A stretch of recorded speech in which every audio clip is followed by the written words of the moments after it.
am going to defend what needs to happen in the justice system. The American people need to have faith in the justice system. They need to have faith in our institutions. And here we're talking about a crime that isn't a crime. And if there was a crime, it would be a misdemeanor and not a felony. And the statute of limitations has run out. And so you're seeing weaponization and politicization of happening here in New York. The countdown is on to file your annual tax return, remember?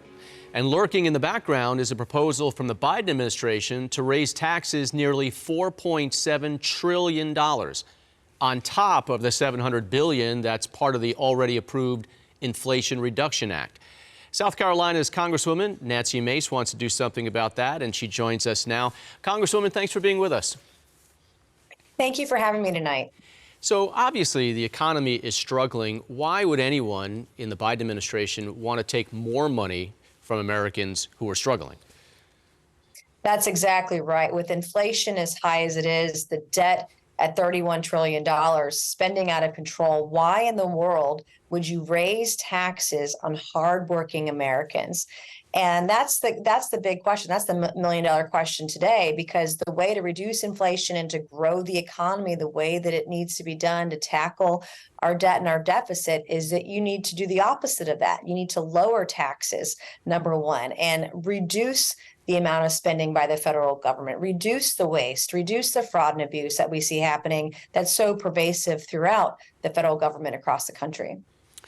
On top of the new taxes, the 87,000 new IRS agents that the Biden administration pushed through, where is that right now? Is there any opportunity to rescind that?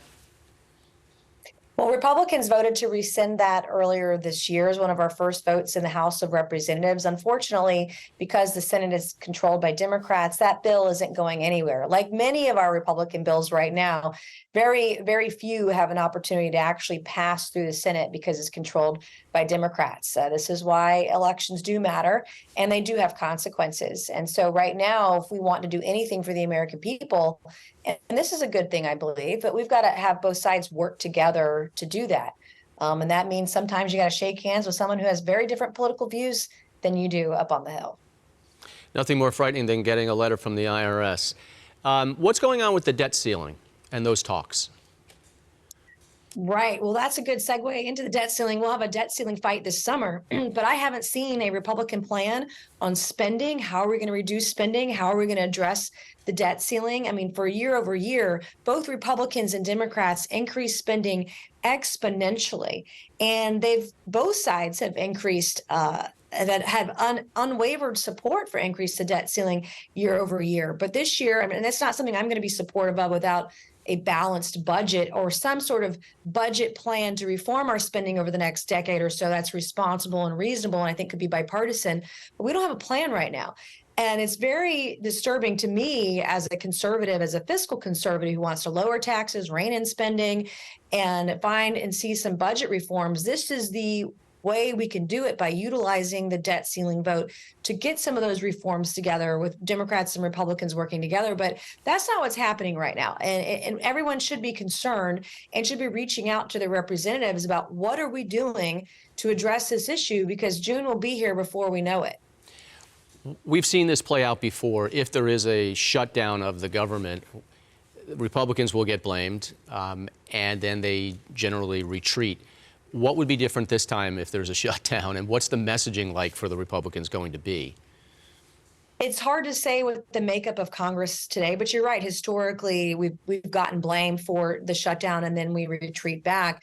But we've got to have a serious conversation. If we're going to have a vote on the debt ceiling and not have a negotiation over spending, any kind of spending, I would love to see the budget balanced in 5 years. I'm willing to say 10 years to be able to do that. But both sides are at fault here, and we keep kicking the can down the road. People who are on Social Security are worried about getting their checks. Those that are getting Medicare and Medicaid, getting their health care needs met through those, they're worried about the solvency of their health care needs in this country. And neither side is willing, not even the president, and neither side, Republicans and Democrats, are willing to really sit down and hash this out. And people should be worried. And we need leadership in this country right now. Things are so divisive, and we're distracted by all these shiny objects outside here. We're not talking about the bread and butter kitchen table issues. We've got people that are living paycheck to paycheck and can't pay their bills. We've got people that have kids who are sick and in need. We've got rising inflation, and wages can't keep up with inflation. And yet we can't focus on these things right now because we're distracted by what's in the news. And it's really unfortunate. It's a disservice to the American people. Well, one of those distractions that's in the news this week, obviously, is the arrest of President Trump. You tweeted yesterday, and I'll read it, "You've got to work hard to make President Trump a martyr. Congratulations to Manhattan DA Alvin Bragg, who managed to do just that. This clearly political prosecution sets a dangerous precedent." So what do you mean by that?